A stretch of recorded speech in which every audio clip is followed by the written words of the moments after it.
ishga kirish juda qiyin bo'ladi.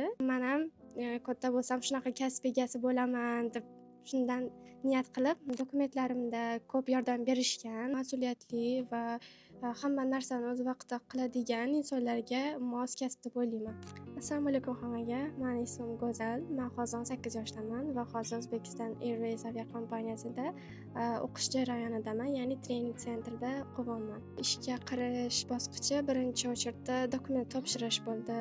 Undan keyin отбор bo'ladi va undan keyin medosмотр bo'ladi. Undan keyin esa o'qish boshlanadi. Boshida men aviakompaniyalar haqida uncha ko'p ma'lumot bilmasdim va keyin iroda opani kursida qatnashib, aviakompaniyalarning farqlari, ularning ustunliklari haqida ko'p ma'lumotga ega bo'ldim va ularning kursida o'qigandan keyin menga juda katta yordam bo'ldi va ular meni dokumentlarimni yordam berib ham turishdi. Keyin shunaqa bo'lib ketdi. Hozir ishga kirdim. Mana o'qiyapman.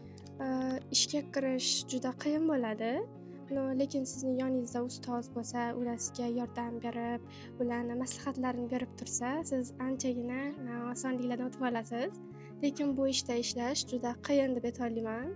Buni ko'p talablari va istaklari bor va shularga rioya qilib bo'lsa, hammasi yaxshi bo'lib ketadi. Bu kasbga kirishni xohlovchilar va unda ishlovchilar avvalambor birinchi o'rinda mas'uliyatli bo'lishi kerak. Hozirdanoq o'rganib, izlanib borishlari kerak. Hamma narsani o'z vaqtida qilishlari kerak. Darslarga kech qolmasdan qatnashib, kerak bo'lgan narsalarni qilib, yodlab, hozirdan harakat qilsa, uncha qiyin bo'lmaydi deb o'ylayman men. Iroda opani kursida o'qib, men ko'p narsani o'rgandim. Masalan, o'zini qanaqa tutish, suhbatda yana qanaqadir shunga o'xshash joylarda qanaqa tutishni o'rganasiz.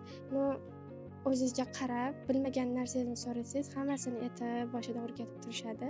Lekin menga eng juda katta yordam bo'lgani bu, men dokumentlarimda ko'p yordam berishgan. Men qiynalganman, to'g'risi. Boshida topshirganimda birinchisida o'tolmaganman suhbatdan. Keyingi 3 oydan keyin yana tayyorlanib, iroda opam bilan yana shug'ullanib bo'lganimdan keyin ikkinchi marotaba ishga kirdim. Birinchi kasbim bu stюардесс. Juda xursand bo'lishdi, ayniqsa oyim. Ular shu kasbga kirishimga sababchi bo'lganlar deb ham aytolmayman.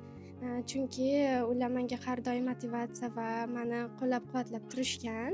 Men birinchi marotaba bu kasbga bo'lgan qiziqishim birinchi marta adam bilan samolyotda uchganda ro'yobga chiqqan. O'sha payt men stюардесsalarni ko'rib, ichimdan shunaqa tuyg'u o'tganda, то что men ham katta bo'lsam shunaqa kasb egasi bo'laman deb shundan niyat qilib, men hozir niyatimga erishyapman asta-sekin. Yangi topshiruvchilarga men maslahat bera olaman. Hozirdanoq ular mas'uliyatli bo'lishi kerak.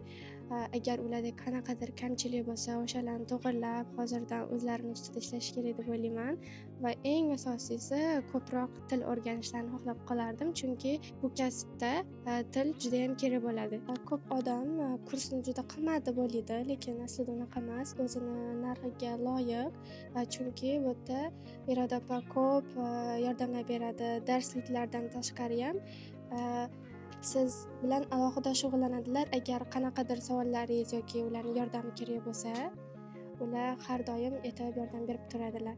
Hammaga rahmat kuzatgani uchun. Kelajakda sizlarni ham shu kasbda, ya'ni men kabi stюардесса bo'lib ishlab yurish nasib qilsin. Rahmat hammaga.